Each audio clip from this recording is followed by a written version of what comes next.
Ancelotti বলেছেন তিনি বিশ্বকাপ দলে সেসব খেলোয়াড়ই ডাকবেন যারা শতভাগ ফিট থাকবেন। তার এই কথা ছিল নেইমারকে ঘিরে। ভাবখানা এমন, তিনি চান না নেইমার বিশ্বকাপ খেলুক। তবে নেইমারও কম যান না, এখনো তার ইনজুরি, দরকার সার্জারি। তবে সেসবের তোয়াক্কা না করে ঠিকই তিনি মাঠে নেমেছেন। মাত্র 17 মিনিটের মাঝে করেছেন হ্যাট্রিক। আর এই হ্যাট্রিক করে কোচ কার্লো আনচেলত্তিকে যেন বুঝিয়ে দিতে চাইলেন, তোমার এই অযথা নাটক বন্ধ করো। আমি এখনো ইনজুরি নিয়ে যা করতে পারি, তোমার কথিত সুস্থ খেলোয়াড়রা সেটা করতে জানে না, তাই তাদের সাথে আমাকে তুলনা দিতে এসো না। নেইমারটা বড্ড ঘাটতারা, নিজের যা ভালো লাগে তাই করেন, তাতে নিজের ক্ষতি হলেও যেন কিছু আসে যায় না।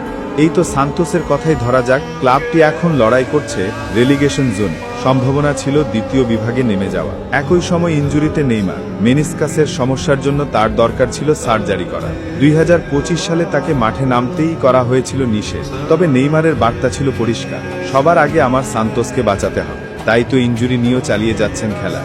এই ইনজুরি নিয়ে খেললেন গত 3 ম্যাচ, আর সেখানে অবদান রাখলেন 3টি গোলে। এবার তো ইনজুরি নিয়ে হ্যাট্রিকই করে ফেললেন নেইমার। সবাইকে বুঝিয়ে দিলেন কে তিনি, কি তার যোগ্যতা।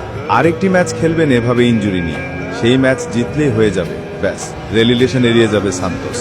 2022 সালের এপ্রিলের পর প্রথমবারের মতো হ্যাট্রিক করলেন নেইমার। পিএসজির হয়ে ক্লেরেমন্তের বিপক্ষে হ্যাট্রিকের পর দীর্ঘ বিরতিতে এবারেরটি তার ক্যারিয়ারের পরবর্তী 3 গোলের মাইলফলক। এদিন জুভেন্তুসের বিপক্ষে ম্যাচের 56 মিনিটে দ্রুতগতির এক কাউন্টার অ্যাটাক থেকে প্রথম গোলটি করেন 33 বছর বয়সী ব্রাজিলিয়ান তারকা। এরপর মাত্র কয়েক মিনিটের ব্যবধানে আবারও জ্বলে ওঠেন তিনি। ইগোর ভিনিসিউসের ক্রস থেকে নিখুঁত শটে জাল খুঁজে পান নেইমার, পূর্ণ করেন দ্বিতীয় গোল।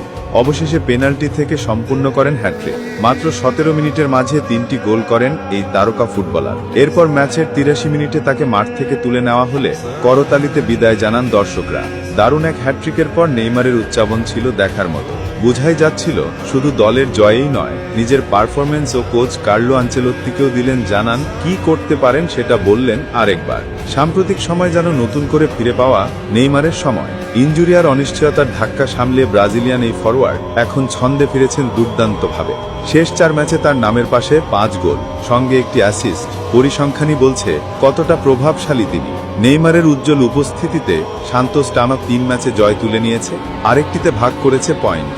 রেলিগেশন এড়ানোর কঠিন লড়াইয়ে দলের সবচেয়ে বড় ভরসা এখন এই এক সময়ের ফুটবল জাদুকর। তবে ক্লাবের জার্সিতে এমন দাপট দেখালেও জাতীয় দলে ফেরাটা এখনো নিশ্চিত নয়। ব্রাজিল কোচ কার্লো আনচেলত্তি সব ঠিক থাকলে তাকে দলে চান ঠিকই, কিন্তু শর্ত একটাই, নেইমারকে শরীর মন দুদিক থেকেই শতভাগ প্রস্তুত থাকতে হবে। তার উপরই নির্ভর করছে 2026 বিশ্বকাপে ব্রাজিলের জার্সিতে তাকে দেখা যাবে কিনা।